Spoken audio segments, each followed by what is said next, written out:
they lost before were really close. So improvement is definitely a positive thing to take for your team when you're going by a group stage and going into the grand finals. And I expect them to get better because that's how they're doing right now. I think they'll have a very good chance to beat Vichy 2-0 if they just pick their comfort heroes. And Vichy seems like they're going to make a lot of mistakes. So newbie just needs to be stable themselves and just wait for the mistakes to come, capitalize on them, don't make your own mistakes or minimize them. And I think newbie will be in a very good shape to take this game. Well, we're about to find out if they can close this one out. That's definitely a good sign for newbie. If they draw again, also not necessarily a bad sign, just a better sign for Vichy Gaming, of course. The draft has started for game number 2, and it looks like same sides with Vichy, this time banning out that bounty hunter, and then the gyro too.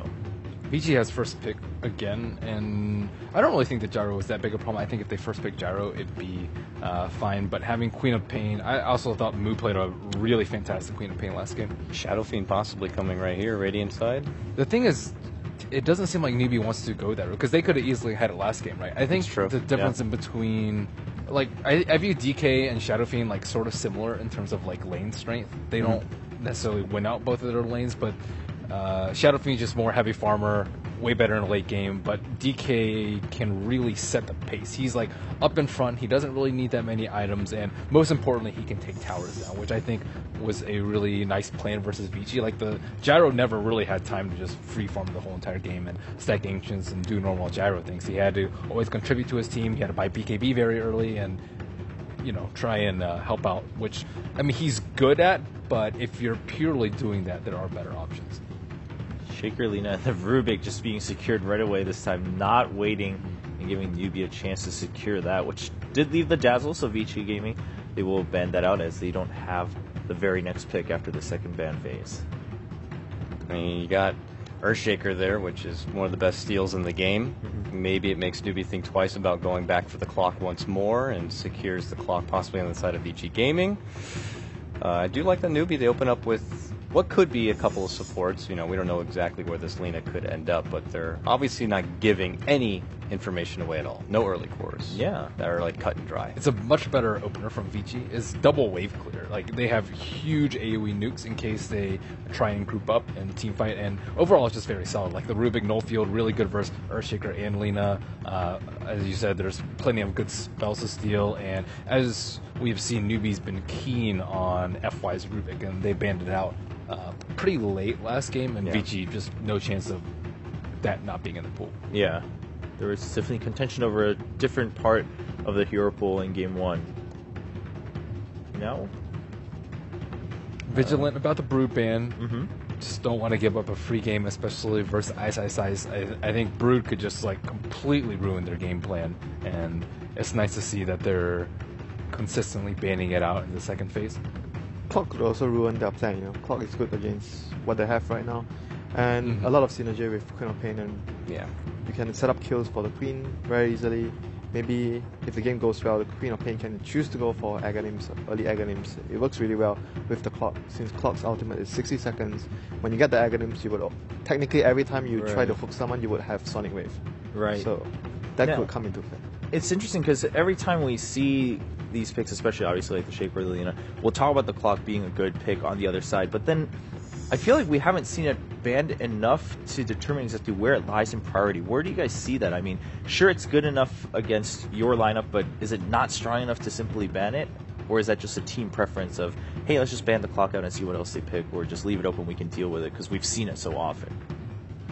I mean, there are some lanes that are really good versus Clockwork. I feel like it's how much you think his hookshot will actually impact. Like, we said one time it was a really bad pick. He actually said it were like, you know, Spirit Breaker plus Undying plus a few others that you can't actually kill really quickly. He doesn't do terribly well in long sustained fights. Ideally, like hookshot, you get a huge amount of like 1 or 2 heroes in there, you kill them immediately, or you disrupt the fight. I think it's a really nice combo breaker, but it's also very vulnerable to like a Rubik gyro lane, and there are some weaknesses to the hero, but versus Queen, versus Rubik, versus Tusk, I don't think it's that great.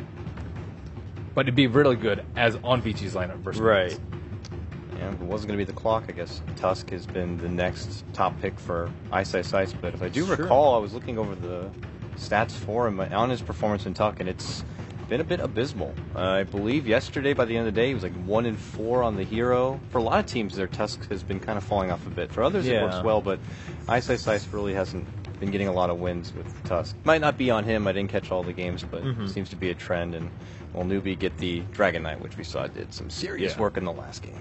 And the Tusk is something we discussed earlier in the week here where we said, yeah, it's definitely a high priority, but not as much. It's not as flexible or just not as secure in giving you that win compared to some of the other high priorities that we've seen, like Gyro, of course, or even the Quap.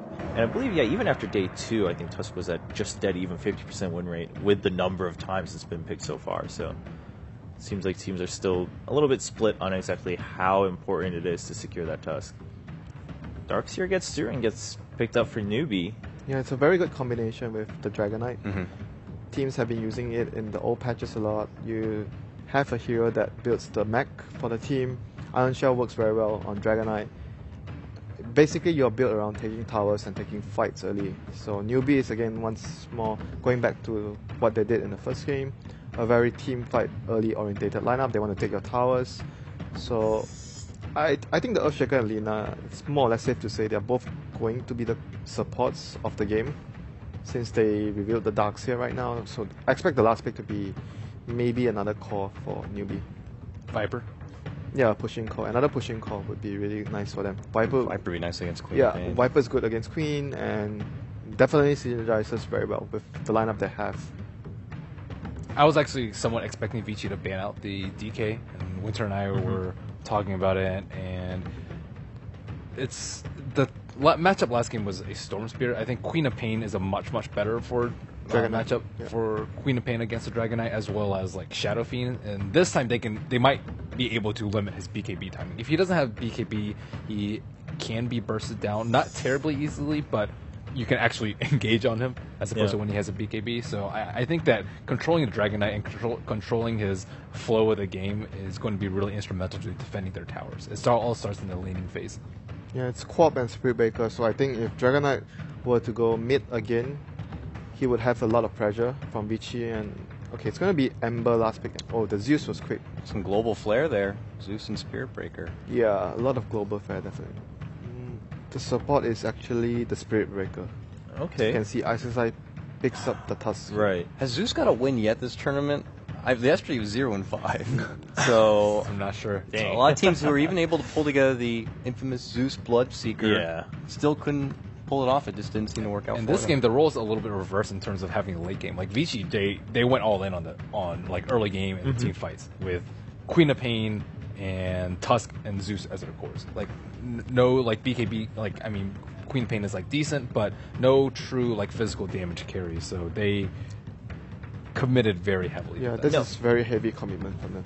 I Yeah, agree. but for Vici, let's say they get the lead early and they just keep getting those kills. How does it look? Like, how are they going to take towers? Yeah. Right? Like, how are they going to take towers? How are they going to siege the high ground? I think it's more they expect Newbie to come into them, and it's more to prevent their own towers being taken. I think after they do that, they'll worry about concentrating on taking towers. I think they want to defend their towers first before moving on to the next phase. All right. Could be a good plan. We're about to find out. Newbie versus Vici Gaming, Game 2 with Newbie leading 1-0.